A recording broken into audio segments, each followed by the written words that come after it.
Rory, go ahead. You're the man. Go ahead. Thank you very much, Danny. Congratulations, Joe. Thank you very much. Can you sum up the the week in whole, perhaps, in terms of how you've bounced back from a pretty rough week at Lords, really, and an awful lot has gone right this week? Yeah, I think it was a very clinical performance. I thought took advantage of the conditions on day one. I thought we bowled exceptionally well, and it was almost a perfect storm. Everything seemed to fall our way. Just perfect little nicks to the keeper. It got us off to a great start. It was a brilliant bowling performance. Found the length very early on this wicket. I exploited it very well, and then that partnership to set things up, the opening partnership, I think was almost a turning point in the game for me. To have such a substantial first partnership was exceptional, and credit to those two lads. Now under the pump off the back of last week, to come out and perform like that and get us 135 for none was brilliant. So it really set the game up, gave the opportunity for the rest of us to go and make that big first innings score that me and Silvers harp on to you guys about all of the time. You know, the hard work that we put in yesterday, I think we reaped our rewards today. We held the game really well. It was quite attritional, but going at around 2.5 and over, we knew that when that second new ball came round, we were going to create opportunities again. And credit to India, they played very well. They did. They made it very difficult for us. There was some really good batting yesterday in bowler-friendly conditions. But for us to be able to start as we did today, 3 maidens, build pressure again, and then we actually were clinical with our catching, which was a nice change as well. Took some good catches, good chances, and sat here now 1-1 with a big smiley dressing room and two big games ahead of us. We know you've had to wait a little while since Chennai to get past Vaughan in that list of wins. Can you tell us what that means to you, given the result? It's at home in front of a big crowd against a really, really classy opposition. Bit of adversity as well with the injuries. How much are you enjoying leading this team at the moment? You seem to be living every moment and every DRS and every wicket. Well, I'm as I mentioned before the game, I'm living my boyhood dream. I'm captain in England, something that dreamt of doing from being really small. Got a great group of players who are very talented. They're dedicated to becoming better all of the time. And as frustrating as the last period's been for us, we have had to deal with some difficulties. But it showed huge character to be able to come back and put in a performance like that off the back of the way last week turned out. Or the last game turned out. So no, couldn't be more proud of them. Obviously proud to have gone past Michael, but you don't do that on your own as a captain. That's down to the group of players, the players that you've got around you, and the coaching staff as well. It's all one big thing. You're just you're one making the decisions, but that they're the ones that are going out there time and time again, putting in big performances, and really proud of the way they managed to do that this week.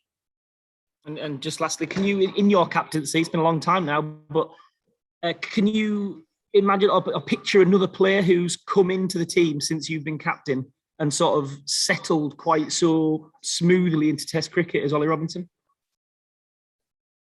Well, can't know off the top of my head, really. But it's been phenomenal to watch him perform as he has done. The Test matches he's played, he's had a big influence on all of them, and he's to bowl like that throughout this game. But he's been around the squad for a little while now, and we've known how skillful he is. And almost the question mark was, would he be able to back it up in his third spell and when the ball's been a little bit older? And he showed a huge amount of skill in being able to do that time and time again throughout this series in back-to-back games, and with big workloads under his belt. And he's just shown what he's capable of doing, and long may that continue. Nice one, cheers. Cheers, Rory. Let's go John and then Chris, please. So, as Rory just said, you've gone past Michael Vaughan now and living your boyhood dream, as you say. Do you plan doing the job for a few more years yet? I've not put a time limit on it. As long as I'm enjoying it, and as a side feel like I'm the right person to take this team forward, then I'll keep, that'll be my focus. Is as long as we feel like we're moving in the right direction, we're trying to do the right things, and I'm the right man for it in my own mind, then I'm more than happy to keep doing what we are as we are.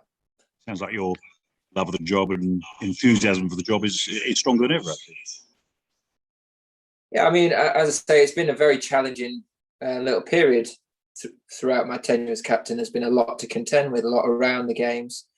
Not necessarily all full focus has been on the field, but that's part and parcel of the job. And like I say, we got a great group with strong character that have been able to bounce back off a difficult defeat. And when you got players to work with that are like that, it does make things easier. And I've been blessed with some wonderful senior players to lean on, and a brilliant coaching staff as well. So, long may that continue. And hopefully we can take this performance and this confidence forward now for the last 2 games. It should be a belting end to the series.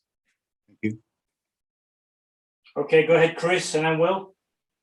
Hi, Joe. Congratulations on the win. I just wanted to check on the availability of Joss Butler for the final 2 tests. Yeah, well, that'll be cleared up in the next couple of days. So hopefully we can have some clarity on that and get that across to you as soon as that's set in stone. Okay, so it's not definitive he'll play at the Oval then? I couldn't tell you honestly either way at the minute. But, okay. I'll tell you one thing and it not turn out to be true. So okay. Just on Chris Wokes, are you hopeful he'll be available?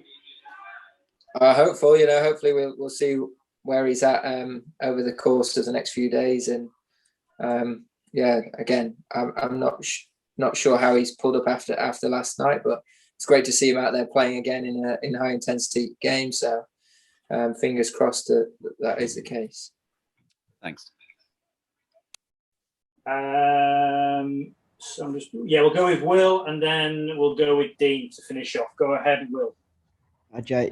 On a similar note, Mark Wood's been bowling today. Is he a realistic shot for the Oval, do you think? Again, it'd be nice to see how that's gone today. I saw him doing it as I was doing the press outside, saw him bowling, and seeing the guy stood back quite deep with the mitt on, taking the catches. So that's always a nice sign when fast bowlers got the keeper stood miles back, especially Woody. So we'll see how that turns out over the next couple of days. And again, it's always nice when you see guys coming back from injury, and hopefully those that have been mentioned are available, and we've got a few more resources to work with and some big decisions to make. And presumably with the schedule as it is, it's a big bonus to have got things wrapped up quite so efficiently today and not have to use tomorrow, obviously. Yeah, it's been, as you say, it's been fortunate, and obviously from a bowling point of view, the guys that have played, their workloads haven't been as big as they were, on the previous couple of Test matches. So that first innings was an absolute Brucey in that regard, keeping them fresh for this innings, but also for the rest of the series as well. Okay, and we'll finish with Dean Wilson. Go ahead, Dean. Yeah, Joe, congratulations on the new record as captain. You said that it's down to the players, perhaps rather than your strategic brain power. Has any player had more of an influence than James Anderson? He's taken more wickets than anyone else under you. He's been a huge part of Strauss and Cook's reign as captain. Are you lucky that you've managed to squeeze quite so much out of him for yourself as well? Yeah, I feel hugely privileged to have Jimmy and Stuart throughout my time captain, to have players at disposal. It's been exceptional. Be a bit cheeky and say that you look at both of their records, I think that they probably performed best under my leadership. So I'm going to take a little bit of credit for how good they've been in recent times as well. Making the ball a little bit fuller, and creating a few more chances. So it has been great to get the most out of them, and long may that continue. And when you have such a turnaround from Lords to here, does it kind of reset in your mind what this team now is kind of capable of as things start to kind of fall into place? Yeah, I've always known what we're capable of doing, and everyone in this group has shown at times that they're good enough to perform and to deliver performances like that collectively. One thing we need to keep getting better at is being more consistent and doing it time again. And that's a great template for us to work from. You know, as a batting group, we made that big first innings score. As a bowling group, we were relentless in the areas that we bowled. We found the length on this wicket that we needed to early on, and then we carried it forward. We passed spells on, worked as a partnership, and that's the sort of thing that over time we need to just keep doing more and more of, and just getting better at making those big partnerships, in particular with the bat, that get you in really strong positions. Now we've done it once a series, there's no reason why we can't, take this forward and say, what, we've shown that we can stand up to these guys in our own way, do it in our own manner as a side, and really put them back under pressure. And we've got a great opportunity now with 2 games to go to do just that. You said a couple of times we want to do it in our way. Is that a less overtly aggressive way? Is that what it means? Because you haven't quite explained what your way is. I think there's different ways to be aggressive. I thought we were really aggressive with the ball in hand throughout this whole Test match. I just think that's how we get the best out of our players, is not necessarily getting in a verbal confrontation, but going out and delivering time and time again. And shows when we do it well, it works, and we end up sat here with an emphatic win. So long may that continue as well. Hopefully we can repeat this performance. Thank you. Thank you. Okay, thanks Cheers, guys. everyone. Have a nice week. See you down there in London. Cheers. Cheers, Joe.